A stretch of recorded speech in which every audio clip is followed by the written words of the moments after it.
Olá, boa tarde, pessoal. Eu sou Carol, sou uma mulher branca, cabelos negros, e estou aqui no escritório da minha casa, super feliz de estar recebendo vocês aqui hoje. Eu sou uma paleide aqui de Recife e hoje estou hosteando a palestra de Amanda Sablusniski. Só alguns lembretes antes da palestra, lembrem de usar a hashtag PaiBR2020. Contamos aí com a presença de vocês nas redes sociais para divulgar o nosso evento.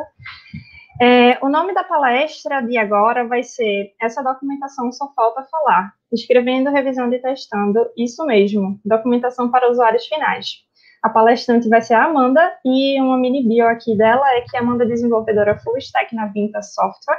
Ela vem trabalhando com Django e React há cerca de 3 anos, é organizadora do Django Girls e palestrante de segunda viagem na Python Brasil. Amanda, bem-vinda e boa palestra aí para você. Valeu, Carol. Tudo bom, galera? Assim, vocês não podem me responder aqui, mas vamos começar aí. Como o Carol já disse, né, minha palestra sobre documentação é esse título aí. E eu vou falar um pouquinho hoje sobre como a gente continua um processo lá na empresa de escrever documentação de qualidade enquanto pessoas desenvolvedoras, revisar, né, tipo, fazer com que essa documentação realmente esteja de fato uma documentação de qualidade e testar essa documentação com pessoas alheias ao time direto de desenvolvimento para certificar de que está bem compreensível para qualquer pessoa.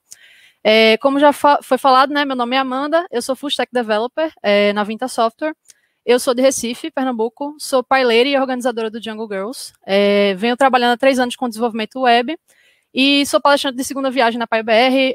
Não sei se alguns aqui já viram minha palestra ano passado sobre testes automatizados em Django. Tipo, não é porque é a segunda vez que a gente fica menos nervoso, né?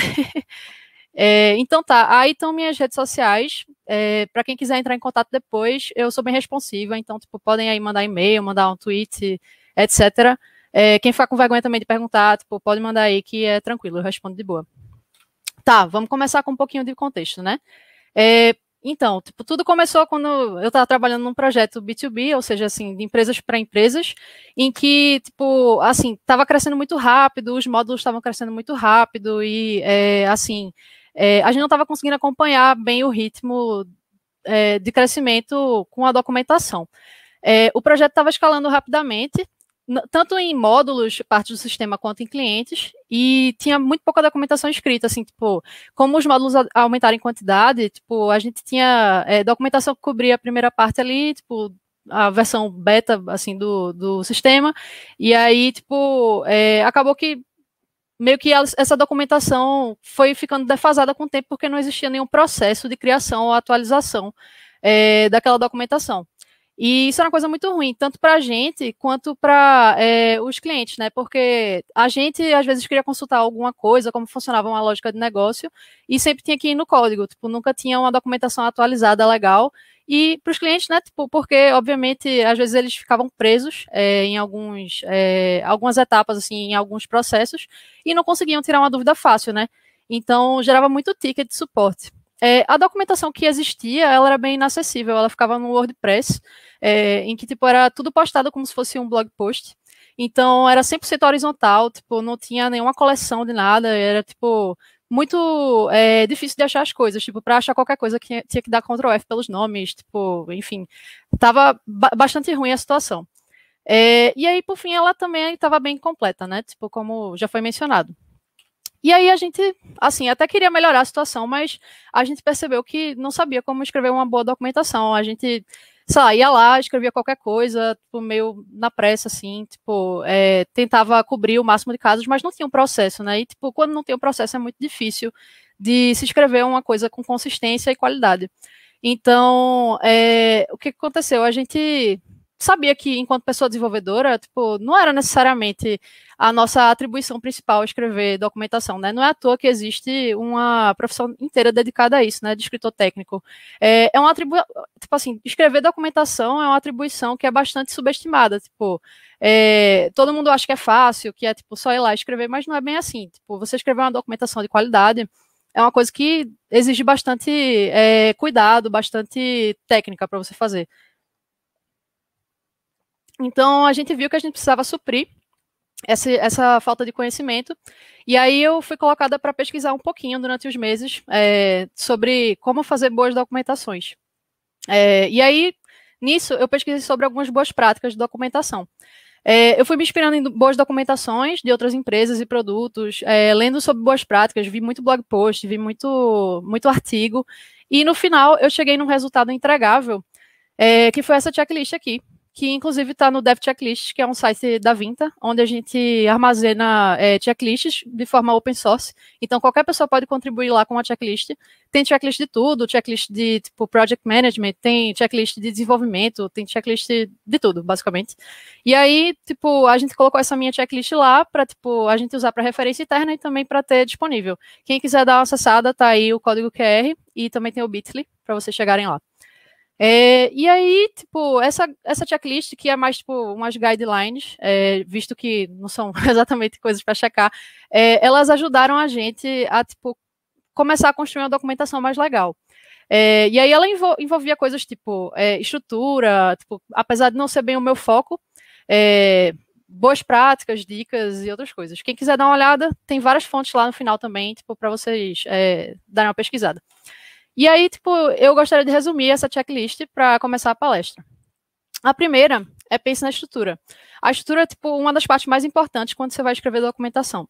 Antes, a da gente era 100% horizontal, como eu tinha mencionado, o que dificultava bastante as coisas, porque, tipo, as pessoas não conseguiam, assim, pesquisar, não tinha nenhuma lógica na organização, não era basicamente cronológico, a gente ia adicionando feature, e aí ia chegando novas documentações ali, e as mais novas features ficavam com a documentação em cima, mas não necessariamente era onde a gente queria que o usuário começasse a pesquisar, se ele estava onboarding no sistema, então não facilitava nada para o usuário. Eu não fui responsável por esse processo da estrutura, na realidade foi outro membro da equipe que acabou implementando isso, mas aí eu vou mencionar porque eu acho que é muito importante para qualquer pessoa que vai começar a escrever uma boa documentação. Para isso, a gente acabou usando o Intercom, que é um serviço estilo Zendesk que oferece várias coisas, tipo live chat, help center, outros serviços aí. E aí, a partir daí, a nossa estrutura ficou bem mais legal, porque como vocês podem ver na imagem, tipo, você pode, tipo, colecionar artigos, né? Tipo, você adiciona coleções, adiciona, tipo, trechos, assim, que são relevantes. Então, tipo, a gente passou a dividir essa nossa documentação por módulos, né? As partes do sistema, e também coisas, tipo, começando, como fazer setup de alguma coisa, e aí, tipo, ficou bem mais fácil dos usuários começarem a achar alguma coisa. A segunda dica é se inspire em boas documentações, como eu falei anteriormente, né? A primeira coisa que eu fiz nessa minha pesquisa foi, tipo, procurar boas documentações e aprender como os grandes faziam. Então, eu vi muita coisa, assim, de produto bem estabelecido e que tinha pessoas dedicadas a escrever essa documentação. E tem muita coisa por aí que você pode se inspirar, sabe? É bastante bom para quem está começando. Alguns exemplos que eu, inclusive, coloco lá na checklist são o Skype, o Asana e o Todoist. Por exemplo, o do Skype é uma documentação bem dividida e com bastante ícone significativo. O do Asana é uma documentação que ela cobre desde o básico até o mais avançado. E, tipo, quem já usou o Asana sabe que é bem intuitivo, né? Tipo, não é muito complicado de você começar a usar. Mas, ainda assim, o Asana pensa nesses usuários que precisam da documentação mais básica. E terceiro, o Todoist, que é uma documentação mais em forma de artigo, mas que, assim, ensina como você começa a usar o Todoist no seu dia a dia. Então, são documentações com teores bem diferentes, mas que todas são muito bem feitas e que dá para você tirar uma inspiração daí. Terceira, seja uma pessoa objetiva. E aí, tipo, é bem importante porque os usuários, eles, no final, eles querem achar a informação de forma fácil e não ter que pensar. Se você está fazendo um negócio que é complicado de achar, o usuário pode até ficar frustrado e fechar sua documentação. Então, isso pode gerar até coisas piores para você, tipo, a pessoa não acha na documentação facilmente, então ela já gera um ticket de suporte, já ocupa uma pessoa que você tem ali responsável por responder coisas mais importantes, sabe? Então, confusão nunca deveria gerar suporte. Tipo, deveria, assim, as coisas deveriam ser resolvidas de uma maneira mais assíncrona. Então, é legal que você saiba escrever objetivamente. Mesmo você tendo uma documentação completa, você pode acabar, assim, tendo gente saindo e gerando tickets, né? E aí, pegando um pouco do gancho passado de objetividade, sempre pense na formatação. porque a formatação sempre contribui para uma documentação objetiva. A informação ela tem que ser fácil de ser visualizada, não pode ser um negócio assim que canse a pessoa, né? E aí eu vou mostrar um exemplo bem escrachado no próximo slide, que é essa documentação fake aí que eu criei para a timeline do Twitter. Tipo, obviamente é uma caricatura, vai ser raro você achar um bloco de texto assim, principalmente em empresas que já estão, enfim, vendendo seus produtos out there, né? Tipo, essas coisas. Mas assim, é um exemplo de uma documentação escrita de forma maciça e desorganizada. Você tem todas as informações aí, olha. Estou explicando a timeline, como é que eu curto um tweet, como é que eu vejo os meus tweets curtidos, o que acontece se minha conta for privada, o que acontece se minha conta for pública, o que acontece no retweet. Não é agradável, né? Não dá nem vontade de você chegar no final lendo isso aí.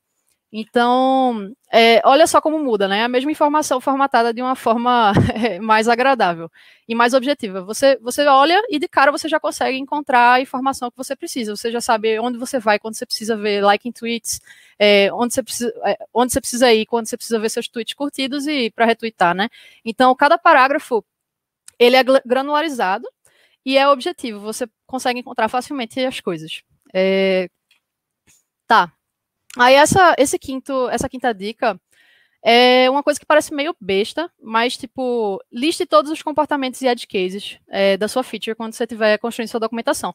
Isso aí eu não uso somente para documentação, isso aí eu uso para tudo. Quando eu vou fazer trabalho da faculdade, quando eu vou, assim, planejar alguma coisa, escrever um documento, é muito legal você estruturar seu pensamento e ir destrinchando a partir daí, porque vai ajudar você a se certificar que você não está se esquecendo de nada. E a questão é que quando a gente desenvolve uma feature, muitas vezes a gente tem efeitos colaterais sabidos, né? Obviamente, às vezes alguns não sabidos, mas assim, a gente não quer que o usuário não tenha noção do que ele está fazendo. Então, se a gente deixa um efeito colateral assim, não mencionado, você pode causar um dano muito grande, um dano colateral grande, né? Então, é importante no processo de escrita você listar todos os comportamentos. Tá, aí sexto. Certifique-se de explicar coisas relevantes de maneira exaustiva e nunca pressuponha que seu usuário já sabe. Você, como pessoa desenvolvedora, é tendenciosa. E aí a gente pode tomar como exemplo o caso do Asana, né, que é um software bem intuitivo. A maior parte das pessoas nunca vai ter nenhum problema usando o mais básico. Tipo, assim, raramente eu tive que olhar a documentação do Asana só quando eu queria fazer uma coisa mais avançada. Mas ainda assim, você tem uma noção de quem é seu público-alvo, mas você nunca pode se assegurar 100% de quem está lendo. Tipo, pode ser uma pessoa com qualquer, assim, histórico possível. Tipo, pode ser uma criança, pode ser uma pessoa idosa. Então, tipo, é legal você cobrir tudo que envolve o funcionamento do seu sistema, porque muitas vezes você pode estar superestimando o que aquela pessoa sabe. Perfis variam muito, né? E as pessoas podem precisar de um suporte mais básico. E, por fim, né, a questão da pessoa desenvolvedora tendenciosa, às vezes uma ação ou um resultado pode parecer muito óbvio para você, mas ser complexo para quem lê. Então, para quem usa. Então, assim, às vezes nem é tão fácil, mas a gente acaba subestimando, achando que é besteira, porque a gente já teve muito contato com aquilo e para a gente é óbvio como aquilo funciona. Aí, sétimo, reflita sobre a linguagem usada. Seja técnico quando precisar, mas entenda seu público-alvo. E aí eu queria trazer a diferença do público de uma documentação de API versus uma feature comum. Tipo, você não vai falar de uma forma muito não técnica com uma pessoa desenvolvedora que está ali usando sua API. Desculpa. Então, tipo, você vai querer, assim, ser falar de forma técnica, porque aquela pessoa vai entender de forma técnica e ela vai ter perguntas técnicas sobre aquilo. O mesmo você pode ver com features de back-office, que só admins têm acesso, versus features de usuários regulares. Tipo, às vezes os usuários regulares nem sabem que uma certa parte do sistema existe. Então, você não tem que mencionar aquilo na parte dele. Você faz uma documentação específica para esse usuário admin, entendeu? Aí, oitavo. Tenha cuidado para não deixar a linguagem de back-office escapar sem querer. É bem óbvio, ninguém vai fazer isso de propósito, mas é bom lembrar, né? Tipo, às vezes a gente tem um model que a gente não trocou o nome no back-end, e aí, tipo, na UI a gente trocou faz um tempo, mas, tipo, sempre o time de desenvolvimento vai ficar, não, porque model tal. Aí, isso é um vício de linguagem que pode escapar sem querer e a gente não quer que isso aconteça. É uma coisa mais para ficar ligado, mas não é muito preocupante. Tá. O nono é um GIF ou uma imagem valem mais do que 1000 palavras. E aí, tipo, é mais no sentido figurativo, um não substitui o outro. Imagina, você abre uma documentação, só tem foto, não faz nenhum sentido e é muito ruim para quem é deficiente visual. Essas coisas são complementares, tipo, algumas pessoas aprendem mais lendo, outras pessoas aprendem mais assistindo, então é legal você ter coisas para complementar, né? Tipo, ter o mesmo conteúdo nos dois, mas dar ênfase. E também não exagerar, né? Tipo, imagina, você abre uma documentação também e só tem vídeo. Tipo, eu odeio vídeo, não gostaria de assistir uma documentação inteira em vídeo. E aí, por fim, vamos entrar um pouquinho no objeto dessa palestra, que é revise e teste sua documentação. E aí, a gente entra na tendência da pessoa desenvolvedora novamente, que é, nós como pessoas desenvolvedoras somos tendenciosas. Então, tipo, na verdade, nem como pessoas desenvolvedoras, tipo, nós como seres humanos somos tendenciosos, tipo, é normal a gente olhar para o trabalho da gente e ficar, nossa, que coisa bonita, né? Ou então, nossa, coisa horrível, dependendo se você é uma pessoa mais positiva ou negativa, mas é comum você não enxergar às vezes defeitos ou pontos de melhoria em coisas que você fez. Então, é para isso que em software a gente já tem muito essa questão de review de PR, né? Tipo, a gente sempre mostra para outras pessoas nosso código e, tipo, essas pessoas geralmente encontram pontos de melhoria em que a gente pode modificar, né? E aí, se esse tipo de review faz sentido, por que review de documentação não faria, né? E aí foi com essa lógica aí que a gente entrou um pouquinho nesse processo aí de escrita, revisão e testagem. A gente queria uma coisa para assegurar que a nossa documentação realmente estaria boa. E, tipo, não somente de, tipo, eu ler boas práticas e fazer uma boa documentação, meu colega olhar minha documentação e ver, mas, tipo, de realmente ter alguém que não está diretamente envolvido testando e realmente se certificando que aquilo ali está bem feito. E aí, a gente desenvolveu esse processo, é bem simples. São 5 passos só e, tipo, a gente executa toda vez que a gente termina uma feature. E aí, o primeiro passo é o seguinte, no último passo do estágio de desenvolvimento, a pessoa desenvolvedora segue a checklist 2 vezes. Uma enquanto escreve e a outra quando terminar. Na medida que a pessoa vai se acostumando, desculpa, com as guidelines, olhar frequentemente vai se tornando desnecessário. Mas ainda assim é importante bater o olho na documentação sempre e ver se está tudo direitinho antes de repassar. Então, eu sempre confiro, assim, se está tudo de acordo com o que eu imaginei, tipo, se está seguindo a checklist de acordo.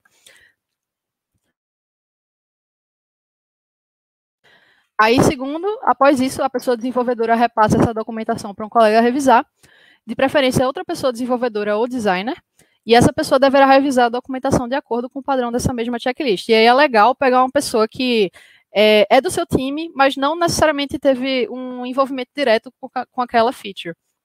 Pegar, tipo, um colega, assim, que, tipo, não mexeu com aquilo, é mais legal, porque quem já revisou algum PR daquilo, ou já mexeu de alguma forma, vai ter já a tendência, sabe? Tipo, vai olhar para aquilo e vai ficar, eu já sei, porque isso funciona assim.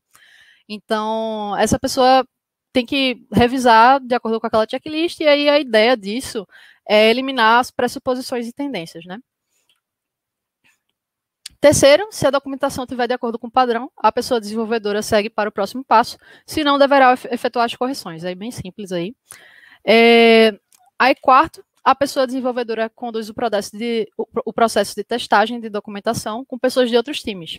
E aí isso aí é muito relativo, né? Tipo, tem empresa que não necessariamente funciona na lógica da gente, tipo, no caso da gente funciona, a gente tem outros times para testar, mas aí, tipo, pode ser também uma pessoa de outro setor, pode ser, tipo, alguém contratado de fora, tem várias opções para executar isso, mas é legal que seja uma pessoa que não esteja diretamente naquele projeto. E aí essa documentação vai ser repassada para a pessoa que vai testar e, tipo, a pessoa desenvolvedora não vai interferir durante esse processo. Mas aí tem um detalhe, assim, tipo, não é também para pegar a pessoa e jogar ela sem nenhum contexto no seu sistema, porque isso, obviamente, vai influenciar no seu feedback. Então, é importante, antes de você repassar essa documentação, dar um contexto geral, dar uma guiada, assim, da pessoa pelo sistema, e aí apresenta o que ela precisa saber, basicamente, para ela entender essa adição da feature ou modificação de documentação. Então, assim, é bem legal inclusive nesse momento, você, tipo, se a pessoa estiver compartilhando a tela, observar o que é que ela está fazendo, porque às vezes as pessoas têm gargalos enquanto vão executando certas features e elas não botam no feedback isso. Você percebe, tipo, a pessoa demorou para clicar aqui nesse botão, a pessoa não percebeu que tinha aquele campo a ser preenchido, e no final ela acaba preenchendo e nem menciona no feedback. Aí tá, tipo, às vezes problemas de UX que podem ser repassados para a sua equipe de design e, assim, resolvidos, assim, de uma forma, antes de chegar no usuário final, né? Porque, enfim, vocês entenderam. Tá. E aí, no contexto remoto, tem várias ferramentas que podem ajudar nesse processo. Eu já usei algumas dessas, tipo, TeamViewer mesmo, que é meio que, tipo, um programa que abre um host no seu computador para a pessoa entrar nele, né? Tipo, cuidado com isso, galera. Mas, assim, ajuda, né? Tipo, se você tá com uma feature local e você não quer abrir um ngrok, tipo, a pessoa vai mexendo no seu próprio PC e você vai olhando aí o que ela vai fazendo. O ngrok, se você não quiser usar o TeamViewer, aí, tipo, expõe uma porta sua do seu computador para fora e aí a pessoa acessa teu ambiente local por meio do ngrok. Ou então o Discord também, que inclusive a Python Brasil está usando, a gente usa bastante lá na empresa, tipo, é muito legal para você compartilhar a tela, mostrar, tipo, tô fazendo isso aqui, olha a documentação naquele, sabe? Então, são ferramentas que ajudam bastante nesse contexto. E aí, por fim, o quinto passo, né, como coletar o feedback. E aí a gente resolveu fazer um negócio bem simples. Basicamente são 4 questões. Primeiro, de 0 a 10, indique o quanto a documentação te ajudou a executar as ações necessárias para o uso da feature. 2, em que pontos você encontrou dificuldades. 3, que pontos da documentação você considera bons. E 4, comentários adicionais. Então, não cansa a pessoa que está revisando, né? Tipo, e assim, provém um feedback legal que dá para a gente trabalhar em cima. E aí, esse processo não vem rodando há muito tempo, mas até agora a gente teve resultados preliminares bem legais. Primeiro, uma média de 9,5 nos testes de documentação, nesses feedbacks aí. Vários 9, vários 10, então tá acima aí de 9 em NPS, tá tudo certo. 100% de aprovação no Intercom, de todas as documentações feitas a partir desse processo. Não é muito expressivo, porque raramente as pessoas votam no Intercom, mas é bem legal ver que ninguém ficou insatisfeito ainda com nossas documentações. E aí, agora 100% das features são lançadas com documentação, o que é muito positivo. A gente, inclusive, está com um projeto de, tipo, fazer essa documentação retroativamente, o que vai melhorar bastante o fluxo aí do suporte. E aí, é isso, galera. Tipo, se tiverem pergunta, podem falar comigo, tanto no Discord aí agora, quanto depois, se ficarem com vergonha. E aí, tá um link para o meu blog post sobre essa talk aqui. Saiu ontem. Especialmente para eu colocar no slide. Então, se quiserem dar uma olhada aí, tá o link e o QR Code. Valeu!